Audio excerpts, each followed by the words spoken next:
नारायण साकार हरि की प्यारी दुलारी साथ संगत जी, प्रेम से बोलना नारायण साकार हरि की संपूर्ण ब्रह्मांड में सदा सदा के लिए जय जयकार हो। जगत जननी साकार माँ मातेश्वरी की संपूर्ण ब्रह्मांड में सदा सदा के लिए जय जयकार हो।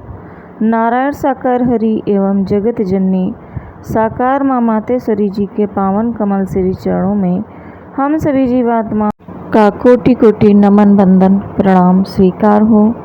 आप समस्त हरि भक्तों के चरणों में शिवात्मा का कोटि कोटि प्रणाम स्वीकार हो। नारायण साकार हरि जी की प्यारी दुलारी सत्संगत जी, आज का वीडियो थोड़ा सा लंबा होगा, लेकिन ध्यान से ज़रूर आप लोग सुनिएगा। प्यारी दुलारी सत्संगत जी, मुझे इस सत्य के साथ में आते जाते 12 वर्ष हो गए हैं और हमेशा ही कहीं ना कहीं से सुनने को मिलता है या बहुत सारे लोग होते हैं, हालांकि किसी से आर्गूमेंट्स नहीं करना चाहिए और ना ही करते। बहुत सारे लोग होते हैं जो मानते भी हैं, जाते भी हैं सत्य के साथ में, फिर भी ये बोलने से पीछे नहीं हटते हैं कि अगर हरि परमात्मा वास्तव में भगवान है तो फिर अपने भगवान के निज स्वरूप में वो क्यों नहीं रहते हैं, वो हमारे आपके जैसे क्यों दिखते हैं साधारण मनुष्य से। और शायद ये हरि परमात्मा की माया ही है। मुझे लगता है कि ऐसे ही बहुत सारे क्वेश्चंस आप सभी से भी बहुत सारे लोग करते होंगे। तो बहुत ही एक गूढ़ आज का जो वीडियो है, बहुत ही गूढ़ रहस्य वाला है। इसको हमें आपको बहुत ही सावधानी से सुनना है। अगर आपको ये ज़रा भी अंदर तक एहसास देता है, कुछ भी समझ में आता है, तो हम समझेंगे कि मेरा वीडियो बनाने का पर्पज़ पूरा हो गया है। प्यारी दुलारी सत्संगत जी, लोगों ने संसार में वेद पुराण और बहुत सारे ग्रंथों से ज्ञान अर्जित करके ये देख रहे हैं, ये सोच रहे हैं कि कल की भगवान कलयुग में प्रकट होंगे और धराधाम पर सत्य धर्म की स्थापना करेंगे। तो गहनता से विचार कीजिए अंदर से कि जब भगवान राम धराधाम पर आए, जिन्हें नारायण साकार हरि जी ने अपने अंश से यहाँ पर भेजा, जब कृष्ण आए तो वो किस तरीके के थे? क्या वो बिल्कुल अलग दिखते थे जिससे कि लोग उन्हें दूर से ही पहचान जाएं कि ये संसार में अलग हटके हैं, ये भगवान हो सकते हैं? ऐसा तो किसी भी वेद पुराण में नहीं लिखा गया है कि जब राम और कृष्ण आए तो वो संसार से अलग हटके थे, क्योंकि वो मानव तन में ही थे। अलंकारित और काल्पनिक कहानियों को छोड़ दें। सभी के दिमाग में ये रहता है कि भगवान चमत्कार दिखाते रहते हैं, भगवान अपनी शक्ति का प्रदर्शन करते रहते हैं, जबकि ऐसा कुछ भी नहीं है। भागवत गीता में भी लिखा हुआ है कि जब तक श्री कृष्ण ने स्वयं को अर्जुन के सामने प्रकट नहीं किया कि मैं स्वयं ही ब्रह्म हूँ, तब तक दिन रात रहने वाले उनके साथ में अर्जुन तक नहीं जान पाए कि वो स्वयं साकार ब्रह्म विश्व रूप में साकार ब्रह्म परमात्मा हैं। जब तक व्यास जी ने अपने अंतर्ज्ञान से नहीं लिखा कि ये स्वयं परम ब्रह्म परमात्मा हैं, तब तक कोई भी नहीं जान पाया था श्री कृष्ण को कि ये विश्व रूप में नारायण साकार हरि परम ब्रह्म परमात्मा हैं।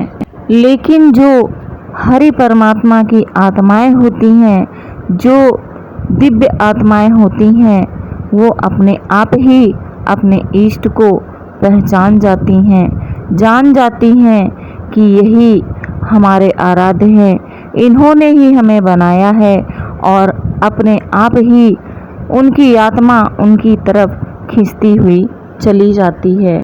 मगर सभी नहीं जान पाते कि ये परमात्मा हैं। जो उनके साथ में दिन रात 24 घंटे रहते हैं, वो भी नहीं जान पाते कि यही साकार ब्रह्म परमात्मा हैं। वर्तमान समय में ऐसी ऐसी भ्रांतियाँ फैली हुई हैं, ज़्यादातर श्री कृष्ण की लीलाओं की गाथाएं हैं कि भगवान नीले वर्ण के पीले वस्त्रों में आएंगे।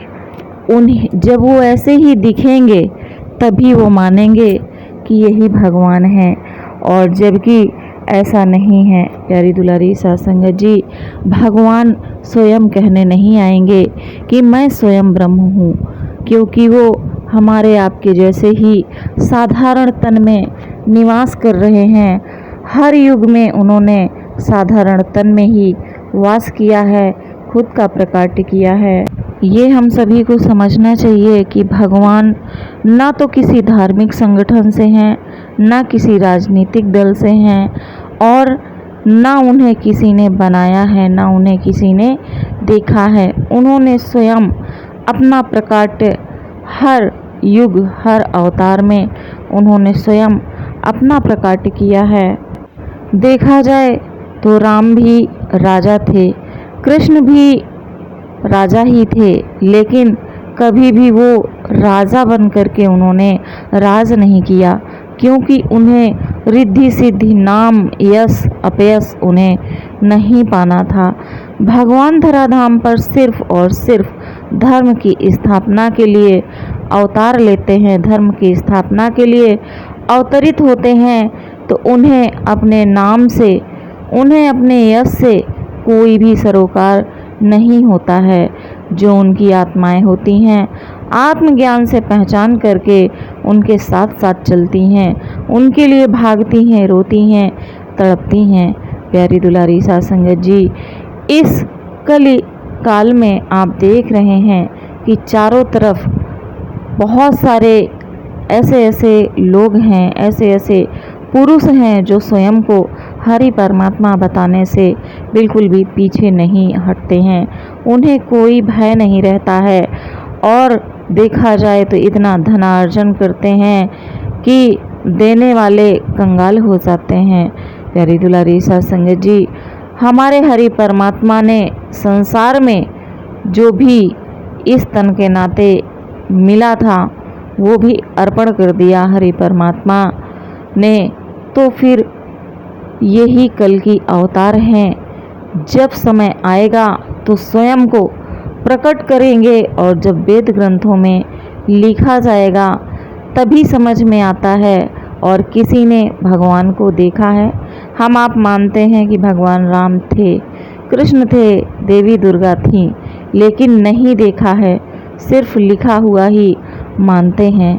प्यारी दुलारी साध संगत जी, अगर हम आप ये मानते हैं हमने अपने परदादा को नहीं देखा, हमने उनके दादा को नहीं देखा, लेकिन हम मानते हैं कि नहीं हमारे परदादा थे, उनके भी परदादा थे बगैर देखे हुए, तो फिर प्यारी दुलारी साध संगत जी, ये जो इतने युग बने हैं इनमें भगवान का अवतरण हुआ और किसी ने नहीं देखा, लेकिन जो उनकी आत्मस्वरूप आत्माएं हैं अपने ईश्वर की, वो हर युग में उनके साथ रहती हैं, देखती हैं उन्हें और पहचानती हैं। समय आने पर भगवान के साथ साथ उन आत्माओं को भी आत्मज्ञान होता है, क्योंकि जब भी धराधाम पर भगवान का अवतरण होता है वो कभी भी अकेले नहीं आते हैं, उनके साथ में उनकी शक्तियाँ मौजूद होती हैं, जो कि समय आने पर धर्म की स्थापना के समय में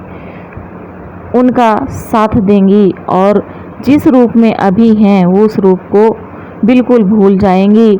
उन्हें सिर्फ याद रहेगा कि ये हमारे आत्मा के परमात्मा हैं। प्यारी दुलारी साध संगत जी, जब भगवान धराधाम से चले जाते हैं उसके बाद में उनकी प्रशंसा और स्तुति में वेद ग्रंथ लिखे जाते हैं, जिसे आने वाले समय में पढ़ करके लोग जानते हैं कि जब भगवान आए धराधाम पर तब ऐसा हुआ, तब ऐसा हुआ।